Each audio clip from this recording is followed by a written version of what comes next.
الحمد لله رب العالمين وصلى الله وسلم على نبينا محمد وعلى آله وصحبه ومن تبعهم بإحسان إلى يوم الدين. أما بعد، الصراع بين الحق والباطل. The struggle, the fighting, the conflict, the whatever synonyms you can think of between truth and falsehood. The ongoing struggle, maybe.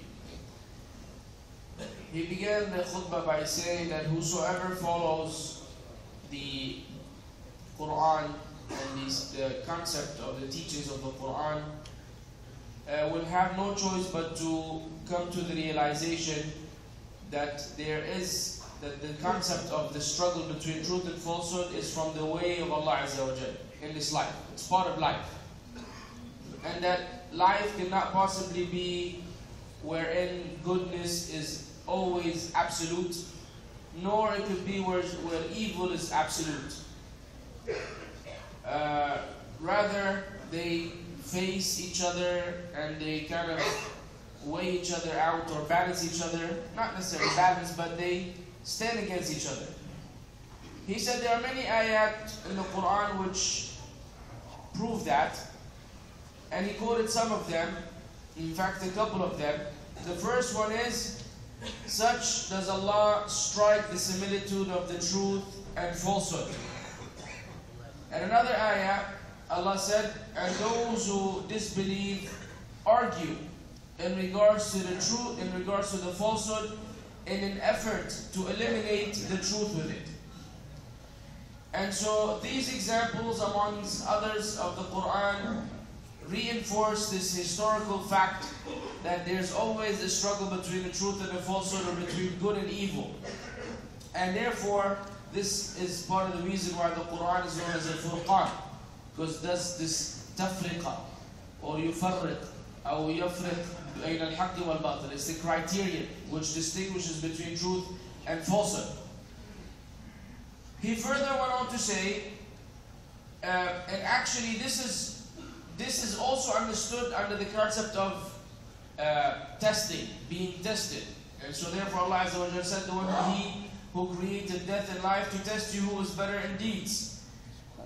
So whoever stands on the side of the truth, striving for the truth, struggling for the truth, then he will be among those who are successful and done good. And he will be one who is guided to the right path. And whosoever stands on the side of falsehood and argues and defends falsehood, then he has done an evil deed and he has gone far astray. But if this is a truth, or if this is true, then we should also understand another fact. That when we say that it's pre-established, that there's an everlasting fight between truth and falsehood, of course it will end on Yawm al-Qiyamah. If there's such thing, then there's another concept we have to deduce from that, which is the fact that the truth is always prevailing, victorious, or the truth will prevail. The truth will prevail. The truth will be on top. And this is another fact which has been mentioned often in the Quran.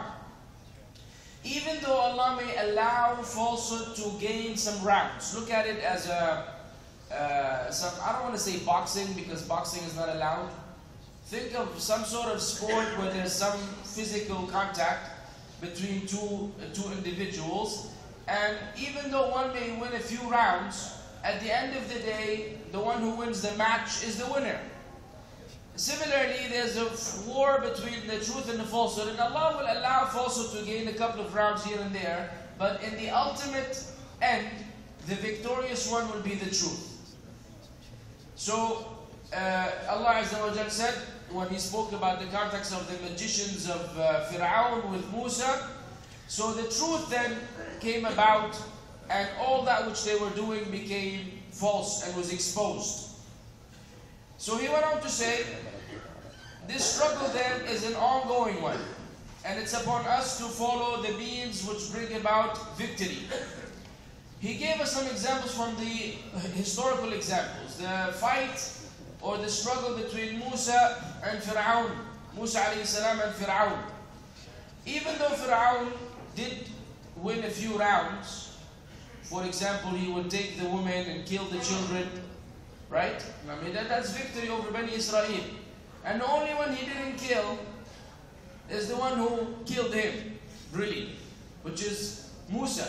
You all know the story. It's an amazing story how his wife, said, keep him, لَعَلَّنَا نَتَّخِذُهُ وَلَدًا. Perhaps we will take him as a son. And his heart was softened towards his request of his wife, whom they say was barren. She couldn't have children. So she saw Musa, and Allah Azza wa Jal made him beloved to the people. وَأَلْقَيْتُ عَلَيْكَ مَحَبَّةً مِنِّي. The scholars explain that Allah Azza wa Jal put love. Anyone who would see Musa would love him. Allah placed a particular love on Musa, so that made him appealing to the people. So he was loved and he survived, obviously, and he wound up taking care of Fir'aun himself. But at the end of the day, who was the victorious one? It was Musa alayhi salam and Bani Israel. And he quoted some ayat from the Quran to this effect, wherein Allah Azza wa Jal said, and we made the people who were before weakened in the land, the inheritors, and we gave them inheritance, the east and the west, which we have blessed. And the Lord and the word of your Lord has been fulfilled in excellence upon Bani Israel, bima sabar, because of their patience. And then we destroyed what Fir'aun and his people were doing and building and constructing. And another ayah, Allah Azza wa Jalla said, وَنَصَرْنَاهُمْ فَكَانُوا هُمُ الْغَالِبِينَ. So we gave them victory so that they were the ones who were superior. The second example is the fight between the Prophet Muhammad sallallahu alaihi wasallam and the early callers of Jahiliyyah from Quraysh, who had put the internals of the camel after delivery on the head of the Prophet sallallahu alaihi wasallam when he was making sujood, as you all know. And Ibn Mas'ud was there. He said, but I have no backup, no strength to go and defend myself. So the Prophet ﷺ remained in this condition until Fatima came and removed them off of his back ﷺ and his head. Then he got up and he started making dua. He said, Allahumma alayka bi Quraysh, O Allah, upon you is Quraysh. And then he started naming them one by one. And then they became scared. Even though they were harming him, they knew that his da'wah was mustajaba, that Allah would respond to his dua. So when he started making dua against them, they were scared, as scared they could be. And Ibn Mas'ud said, Wallahi, I saw them, each one of them, those who had harmed the Prophet ﷺ, they were all dead in Badr. They all were killed in the battle of Badr. So Allah Azza wa Jal gave victory to the Prophet ﷺ over them, and Allah mentioned that in the Quran, that Allah has given you victory in Badr, وَأَنْتُمْ أَذِلَّ, while you were in the state of humiliation. You did not have the power, authority, strength, and so on and so forth, nor were you expected to be victorious. And therefore Allah called this battle the day Yawm al-Furqan, the day where the criterion was made between the truth and the falsehood. And many things were determined on in that battle. A differentiation between the good and the bad, a differentiation between the believer and the disbeliever, a differentiation between the seeker of the truth and the seeker of falsehood.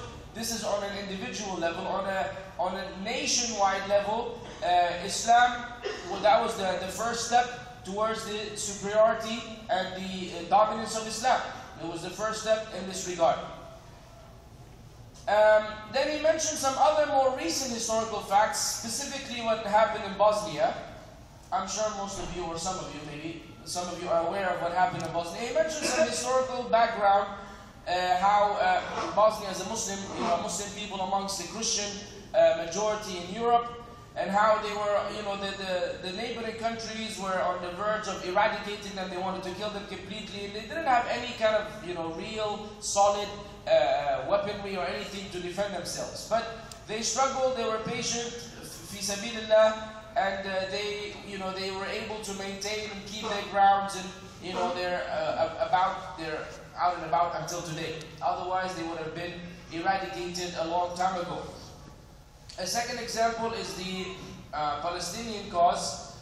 The Sheikh has some observations which I personally don't agree with, as usual.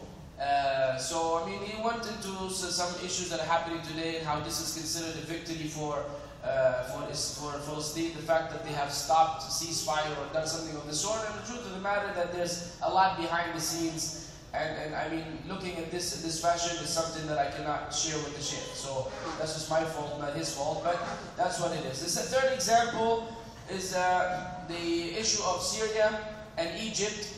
And again, some observations on his part, which he's entitled to, about what's happening in Egypt and what's happening in Syria. And yeah, they are the general picture obviously is that there's an ongoing struggle over there between the truth and the falsehood. But to go to the point of saying a particular group, organization or particular group, political group specifically is representing the truth, you know, completely, is something that cannot really be said. There's a lot more to it. But obviously the secularists, we can say at least, in Egypt at least, they're working really hard against Islam. They don't want the Islamic identity for the country. They don't want Egypt to be known as an Islamic country. They don't want the constitution to be Islamic. So they're working hard and trying to cause all kinds of fitan, specifically to ruin and tarnish the image of the Islamists, as they say, in the country. So we have to be careful of that. A lot is going on behind the scenes to affect the image. But in terms of ahzab and jama'at, there's a lot of reservation in regards to that.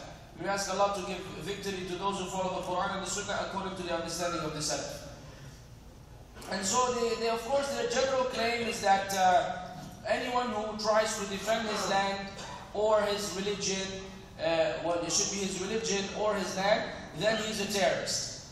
So the term is used conveniently to scare people away from Muslims in general, even though other people who are guiltier, if that is a word, who are more guilty than the Muslims in regards to whatever they may be doing, are never called terrorists. They give them all kinds of other names, but the title which is most suitable to them, they don't get it.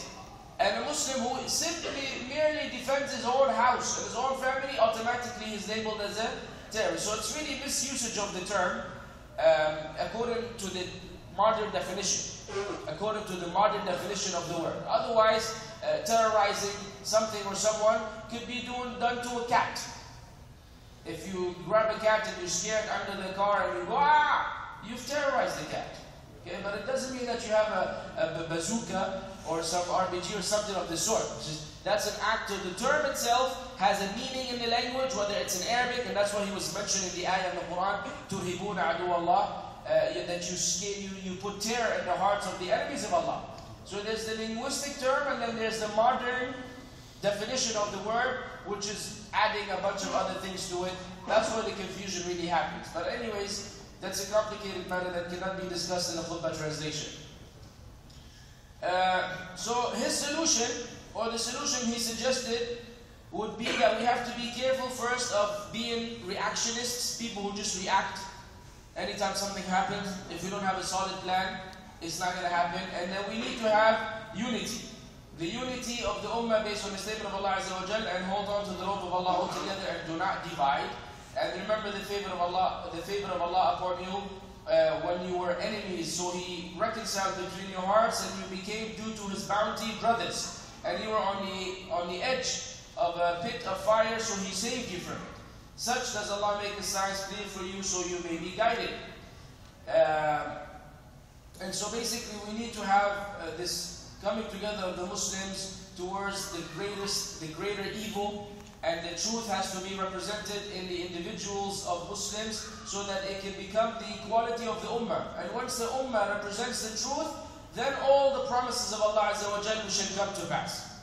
The issue is not that Allah Azza wa Jal is not aiding victory, aiding the truth. The issue is that we're not rising enough to be the representatives of truth. We have so much going on internally that we're not really paying attention to the core of the issue. If Muslims were to return to Islam and practice it properly, we don't have to worry about anything else. The victory will come from Allah.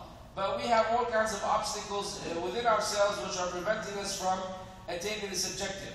He mentioned some observations that some people who are weak in Iman may assume something evil about Allah, or may think that Allah is pleased with falsehood and He allows it to dominate, or that Allah Azza wa Jal accepts evil in general, or they may think that Allah Azza wa Jal is not involved in this battle between truth and falsehood, or that Allah Azza wa Jal will allow falsehood to completely dominate and get rid of the truth, and anything of the sort. And this is all unbecoming. And this is inappropriate for a Muslim to believe or to think this kind of thought about Allah Azza wa Jal.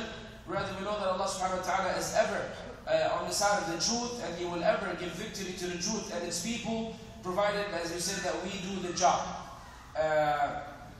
And so the issue is in knowing where we stand, not where Allah Azza wa Jal, what Allah will defend. What Allah will defend has been clarified in the Quran. We just have to be there. And also understood from that is the concept of Sunnatul Tadafa. Basically, it's the concept of struggle to strike the balance between things. Meaning that Allah Azza wa Jal made this the way the world runs. That there will be groups of people representing different entities. Some representing the truth, some representing falsehood. And Allah made this as means. Allah Azza wa Jal made this means for the people, because the truth, if the truth was always on top and evident, then there would be no real testing for the human being to go to Jannah or Jahannam, because there's nothing but the truth available. And if it was only evil, then it would be the same kind of fitna. With the presence of both and the struggle of both is where we go through the tamheez, we go through this kind of filtering and this kind of cleansing, so that we can be on one side versus the other. So this is the way of Allah Azza wa Jal. As He mentioned in the Quran, had it not been for this concept of struggle of Allah amongst the people, then the whole earth would have become corrupt. However, Allah Azza wa Jal is the owner of a great bounty over mankind. So it comes in two places in the Quran. This ayah and another ayah, which is known as Sunnatul Tadafa. The scholars often speak about it, so that you will not despair. When you see falsehood, you see people who are evil on top, you won't say, what's going on here? You say, this is the way of Allah Azza wa Jal. He will allow them to be there. He will allow them to have some power, some strength, some influence on the people. But then again, Allah will also do the same towards the people of the truth, and they will kind of balance each other according to the wisdom of Allah. Not balance in terms of 50-50. What I mean by balance, meaning both being present there, both taking part of the struggle, according to the wisdom of Allah. He will give some an edge over the others. So this is a rough summary of the translation. It's a short khutbah. I don't know why it seemed longer from the minbar. And I remind my brothers again that you cannot drink during the khutbah. You just cannot drink during the khutbah. You cannot eat. You cannot drink. Some people get thirsty and they forget, or maybe they don't forget. They just don't care, or they don't understand the ruling. Whichever one you excuse, inshallah. But we cannot be drinking during the khutbah, because it's like salah.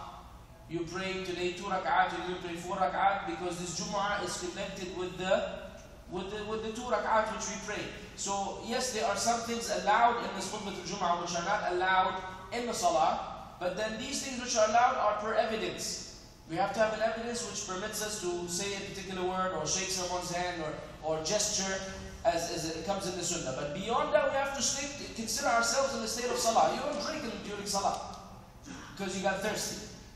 So besides the evidence is that whoever plays with the pebbles has already committed an idle talk, and so this is a form of being distracted from what the Imam is saying. So please be mindful of that, and educate your children as well, that during khutbah they should not be playing around or eating or drinking anything of the sort, so that they will not distract themselves and others. And so you will also benefit from the khutbah rather than being too busy with what your children are doing. Jazakumullah khair. Assalamu alaikum.